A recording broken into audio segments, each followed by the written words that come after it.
Hello বন্ধুরা, আজকে আমি আবার রান্নাঘরে চলে আসলাম। বন্ধুরা কেমন আছেন?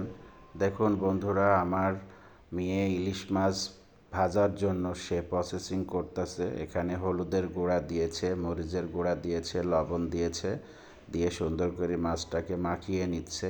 মাছের গায়ে মশলা লাগলে মাছটা খেতে অনেক ভালো লাগে, স্বাদ লাগে। তো আসলে ও ক্লাস 8-এ পড়ে, ছোট মানুষ।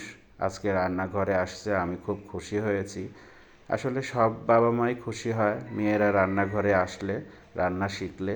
তো আপনারাও আপনাদের মেয়েদেরকে রান্না শিখাবেন, যাতে ভালো ভালো রান্না করে নিজের রান্না খেতে পারে।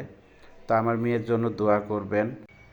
তো দেখুন মাছ ভাজা হয়ে গেছে, সে সুন্দর করে ডেকোরেশন করছে, এটার উপরে পেঁয়াজের বেরেস্তা করে দিয়েছে, দেখতে অনেক সুন্দর লাগতেছে।